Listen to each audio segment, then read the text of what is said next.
2021년에 있었던 일인데요. 단 하나의 사이버 공격이 어떻게 미국 전체를 그냥 마비시켜 버렸는지, 그리고 이 사건이 우리의 핵심 인프라를 지키는데 어떤 교훈을 주는지 지금부터 한번 제대로 파헤쳐 보겠습니다. 자, 시작부터 가장 충격적인 수치부터 보시죠. 6일. 이게 무슨 의미냐면요. 무려 6일 동안 미국에서 제일 큰 연료 파이프라인이 그냥 완전히 멈춰섰다는 겁니다. 그러니까 이게 그냥 한 회사가 손해본 그런 차원의 문제가 아니었던 거죠. 말 그대로 나라 전체의 기반 시설이 마비된 거나 다름없었어요. 바로 이 점 때문에 우리가 이 사건을 그냥 넘어가면 안 되는 겁니다. 사이버 공격 그냥 컴퓨터 문제겠지? 이렇게 좀 막연하게 생각할 수 있잖아요. 근데 이게 현실이 되면 어떤 일이 벌어지는지 보세요.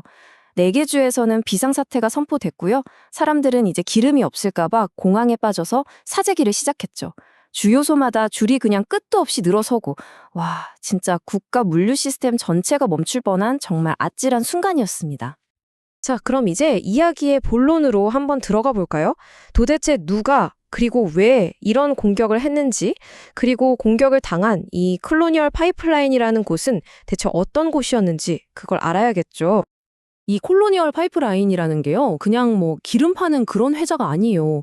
미국 남동부 전체에 연료를 공급하는, 이건 진짜 국가의 혈관이라고 불러도 과언이 아닐 정도입니다. 우리 경제나 일상생활에 없어서는 안 될 그런 핵심 인프라라는 거죠. 여기서 진짜 입이 떡 벌어지는 숫자가 하나 나오는데요. 바로 45%입니다. 이게 무슨 말이냐면 미국 남동부 지역에서 쓰는 연료의 거의 절반, 거의 반을 이 파이프라인 하나가 다 책임지고 있었다는 거예요. 이게 멈춘다는 게, 상상이 가시나요? 근데 이렇게 어마어마한 혼란을 일으킨 원인이 뭐였을까요? 바로 랜섬웨어 공격이었습니다. 들어보셨죠?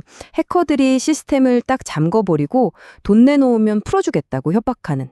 어떻게 보면 되게 흔한 사이버 범죄 수법인데 이게 국가 전체를 멈춰 세운 겁니다.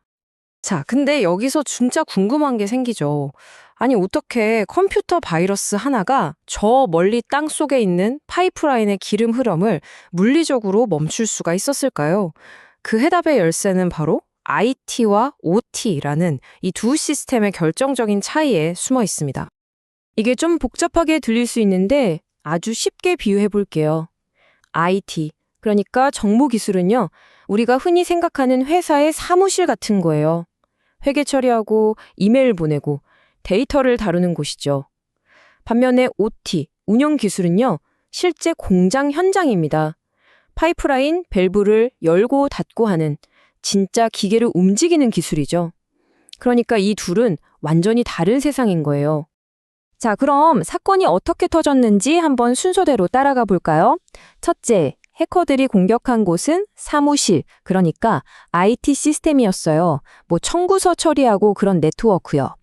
둘째, 회사는 이 공격이 공장 현장, 즉 파이프라인 제어 시스템으로 옮겨 붙을까 봐 너무너무 무서웠던 거죠.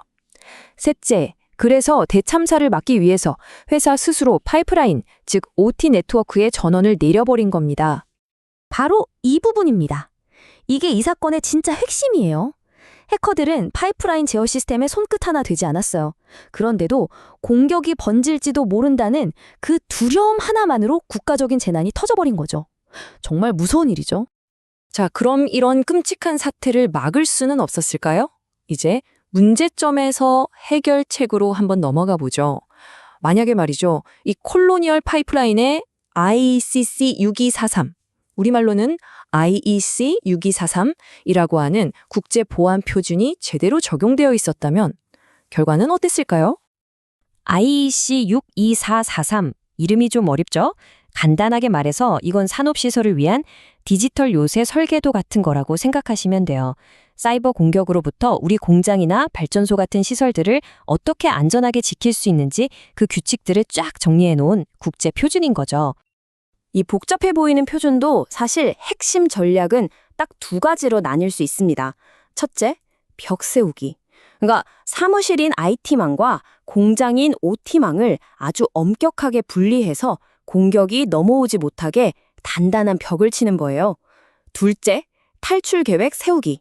혹시라도 공격을 당했을 때를 대비해서 곧바로 시스템을 복구할 수 있는 백업이랑 복구 계획을 미리 철저하게 만들어두는 거죠. 자, 그럼 이 두 개의 다른 현실을 한번 비교해 볼까요? 만약에 이 표준이 있었다면 끔찍했던 6일간의 가동 중단 대신에 정말 최소한의 시간 안에 복구가 가능했을 겁니다. 그리고 해커한테 56억 원이라는 거금을 뜯기는 대신에 그냥 미리 준비해둔 백업 시스템으로 딱 전환하면 끝이었겠죠. 결과적으로 국가적인 혼란도 최소화할 수 있었을 거고요. 하지만 현실은 결국 콜로니얼 파이프라인은 해커들에게 440만 달러, 우리 돈으로 약 56억 원이라는 어마어마한 몸값을 지불하고 말았습니다. 제대로 된 탈출 계획, 즉 복구 계획만 있었어도 이건 정말 내지 않아도 될 돈이었죠. 자, 지금까지는 거대한 시스템과 표준에 대한 이야기를 했는데요. 이제 시선을 조금 바꿔서 이 모든 것의 중심에 있는 사람 이야기로 한번 넘어가 보려고 합니다. 왜냐하면 결국 국가 안보의 최전선은 바로 우리 사람이니까요. 이게 어쩌면 오늘 이야기에서 가장 중요한 메시지일지도 모르겠습니다. 우리를 지켜주는 가장 강력한 방어벽은요, 비싼 방화벽 장비가 아니에요. 바로 현장에서 일하는 실무자, 바로 사람입니다. 그럼 그 수호자들은 뭐를 해야 할까요? 어려운 게 아닙니다. 정해진 시스템 운영 절차를 철저하게 지키는 것, IT와 OT 네트워크는 절대 섞이면 안 된다는 분리 정책을 존중하는 것, 그리고 설마 무슨 일 있겠어 하지 않고 비상복구 훈련에 적극적으로 참여하는 것, 내 작은 행동 하나하나가 우리 사회 전체를 지키는 일이라는 걸 이해하는 것, 바로 이런 것들이에요. 오늘 이야기를 마무리하면서 여러분께 이 질문을 한번 던져보고 싶습니다. 우리가 매일 숨 쉬는 공기처럼 당연하게 의존하고 있는 이 수많은 시스템들, 전기, 수도, 통신망, 과연 그 방어선은 얼마나 튼튼할까요? 콜로니얼 파이프라인 사태는 우리에게 똑똑히 보여줬습니다. 그 단단해 보이는 방어선에 생긴 아주 작은 균열 하나가 우리 사회 전체를 어떻게 무너뜨릴 수 있는지를요.